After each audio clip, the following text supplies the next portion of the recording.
เอ้ยโมเอ้ยโมเอ้ยต้อยน้อยเอ้ยน้อยประธานนันประธานนัน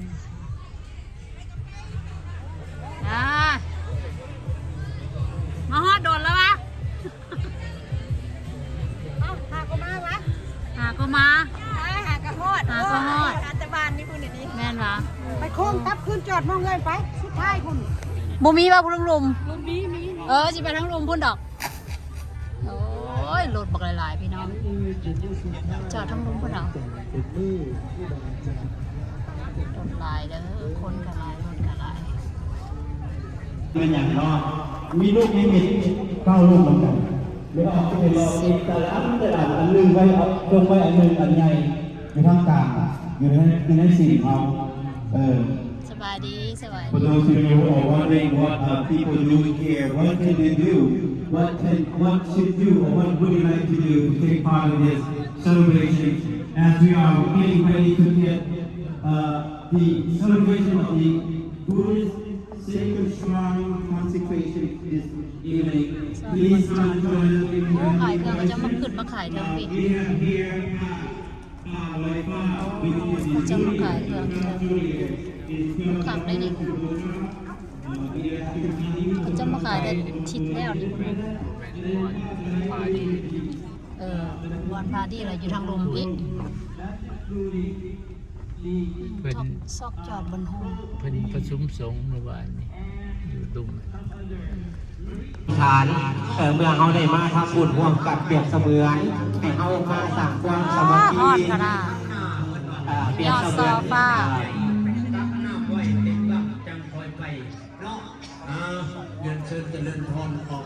ต้นมะฮอดแล้วได้เอ้าให้เขามาสั่งความสามัคคีเปรียบเขาดอกหนึ่งไม่ยาสุเทศแต่มาเพื่อนำคือเขาเลี้ยวไปเป็นคนกินข้าวคนนั้นจะเป็นคนที่12 ราศีเป็นว่า12 ราศีท่านที่ไปห้างเวิร์กนะฮะท่านฟังว่าท่านที่ไปห้างไก่ไทยถูกไอ้นี่พ่อท่านที่ไปห้างนาที่บางใหญ่ที่มันบาไว้บางใหญ่ที่โตเท่านาวตาตุสนาอันนี้ไม่ได้เสียเอสเอลพาขึ้นถ้าลูกไม่ดีก่อนโฆษณาเอาเจ็บไม่เอาซองเนาะเอาซองเอาปากเจ็บโอเคคือซองโอเคมาจากเนาะเอาไปกี่ต้นนะให้โอกาสอาจารย์เด้อซองจะได้คือone more let me do this one two หายงูไปแบบ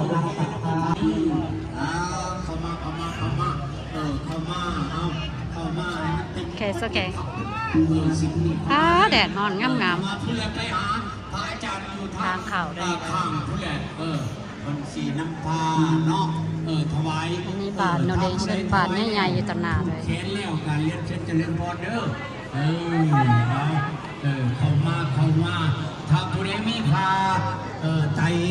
อยากจะย่างอ้อมสบายดีมีลุมเด้มันถ่ายรูปอยู่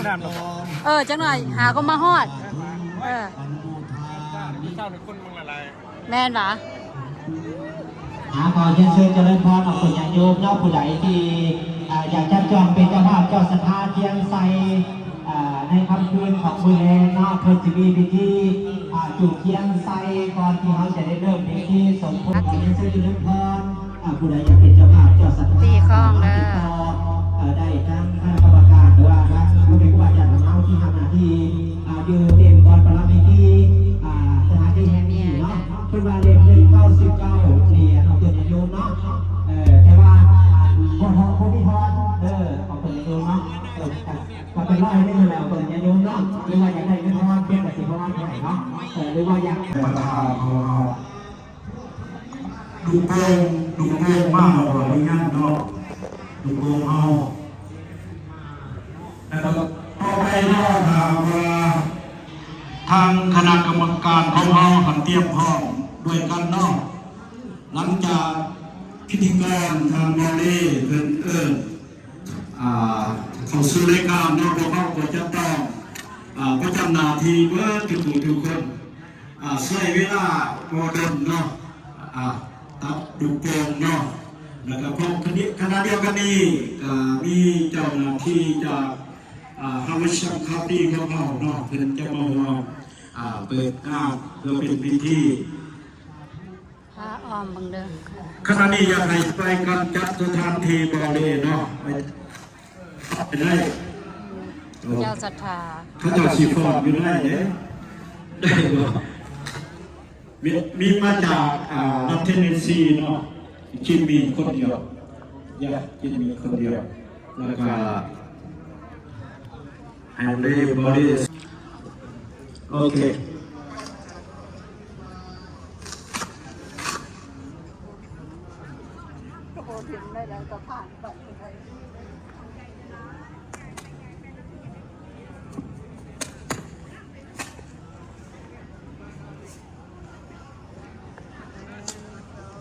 คนเองงามอันนั้นเป็นกอง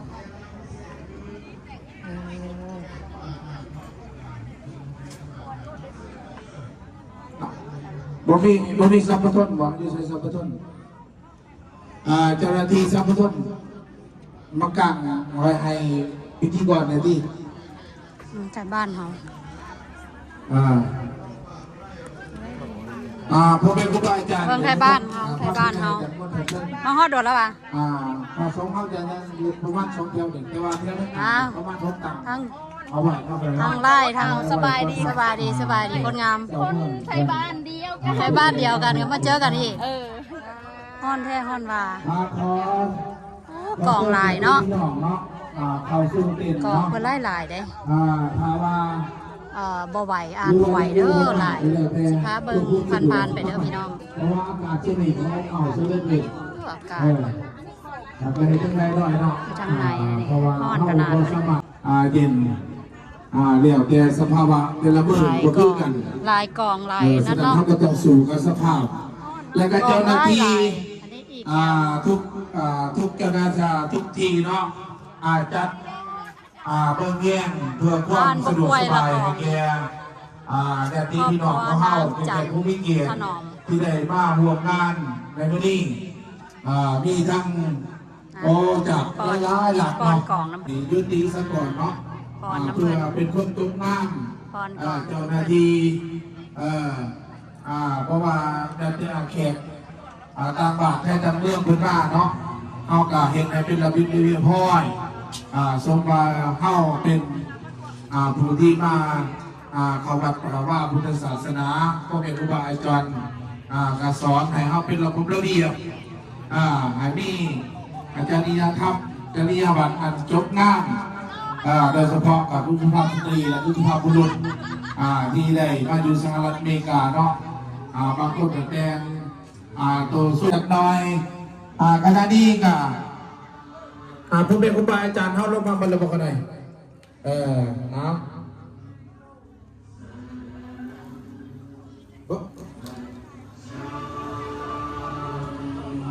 เนมอนกันนะ Walk for peace นะนี่พวกเพิ่นทายจากกันนะ Walk for peace โอเคตอนนี้บอก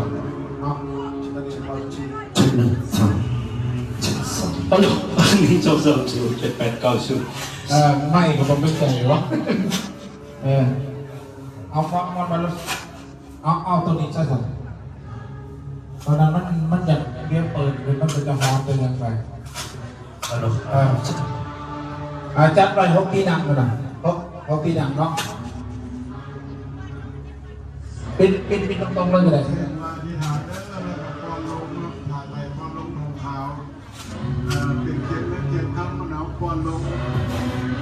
เดี๋ยวนั่งก่อนจะทานเนี่ย เพิ่นบ่ให้ไลฟ์เด้อนี่เด้อต้องได้ถ่ายวิดีโอเอาประมาณนี้แหละพี่น้อง หลังจากเอาขอดเสร็จแล้วเนาะนำสักแต่เมื่อตามรูปนี้ไปแล้ว ฮัลโหลเช็ค1 2 3 1 2เช็ค1ฮัลโหล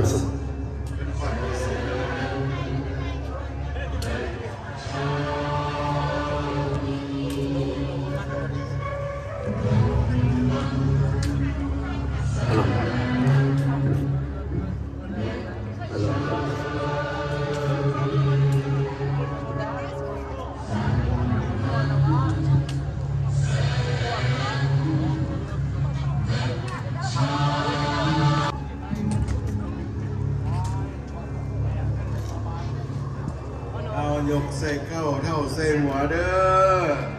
อธิษฐานเนาะปรารถนาได้ก็อธิษฐานเอาเด้อออกตนญาติโยมโดนเฮาได้ นี่ว่าตรงไหนเขาเป็นอะไรแต่สิ่งอะไรเลย นั่นก็ นี่ว่าเดิน มื้อนี้เนาะพี่น้องก็สิได้ไปที่บ้านเนาะเพื่อมาก่อนจะเสียงแล้วก็ยกยอดโซฟายกยอดโซฟาแล้วแล้วจะมีกล่องเพลาพิเศษ โอ้ยน้อง พ่อแม่ เอาลูกจันเพื่อจะดีบอกจันเพื่อกันละตัว หลังจากกล่องเพลาพิเศษแล้วนะครับ เอาลูก ท้าพิเศษสมโพธิพระ เอาดีซะสิคือเนี่ยตอนนี้เจ้าหน้าที่ทั้งเจ้าเมืองเป็นกมาเป็นทีมหน่อยเลยเนาะจะตีพี่น้องก็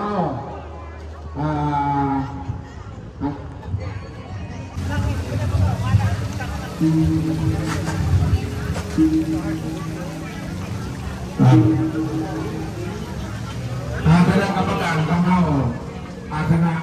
องค์ธรรมบัตรขอนั่งข้างหน้าก็ได้ถ้าผู้นั่งสังเกตอยู่ก็ได้คณะกรรมการวัดเนาะคณะองค์ธรรมบัตรทุกท่านเสื้อเด็ดทั้งนั้นก็ได้เราถ่ายอีกนิดหน่อยเนาะตอนนี้ครูบาอาจารย์เข้ากับได้นั่งอยู่พับใส่เป็นทีพอยแล้วเรียกกันรอถ่ายตั้งแต่ โอ้ฮ้อนเนาะ เห็นสักท่าจากที่พี่น้องเป็นยังได้ยางไปพรดูสิดูเนาะคันได้เวลาแล้วอาจารย์จะขอยินดีไว้ก่อนเนาะในการบูชาเกิดเนาะเวลา1 โมง00 เนาะจะได้ปิดในบริการบูชาเกิดวันพระมงคลสกลสัญญาณแข็งวิเกียรติอย่างที่พี่น้องเอาทุกท่านเนาะเสิร์ฟเข้าสู่เต้นเนาะเต้นทั้งด้านลงก็ได้ด้านเทิงก็ได้เนาะด้านซ้ายด้านอย่างที่พี่น้องเอาดูดีได้ ตอนนี้แมนโฮมทานเด้อคนมาอยู่พี่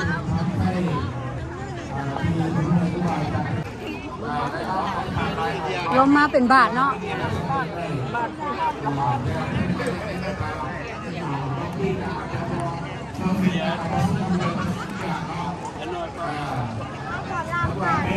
ป็นคนเพียงแต่คณะธรรมบดีและคณะพยาบาลจากสิ่งบางอย่างพิพากษ์กันใดกับก็ให้นำกันที่พี่น้องแม่ เฮลโลเฮลโลเป็นจังไดสบายดีป้าห้อยนี่ FC เจ้าน่ะ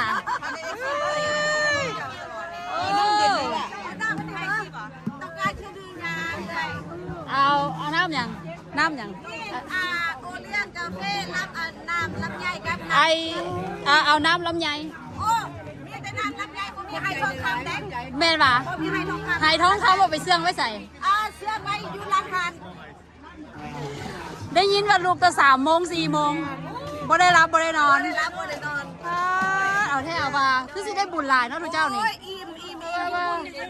บางมื้อนี่พากันบอกเอ้าบางคนนี่นะแม่น อิ่มบุญ พี่อนาขอบคุณน้ำคนเลย แม่นบ่าโอ้เลเด้ออย่ามื้อแรงทายแรงครับมันบ่เบิดโอ้คือสิบ่เบิดเอาบุญเพราะ มากินข้าว บักใหญ่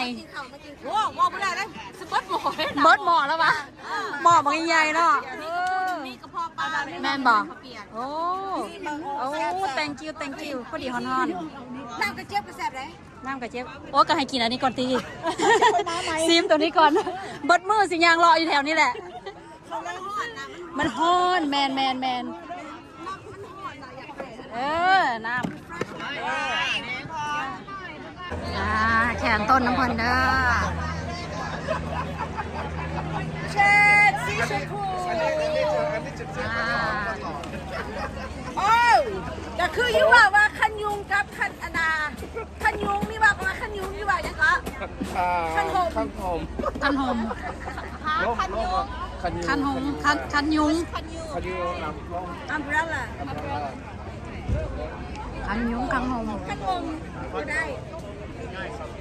มีแนวตายเลย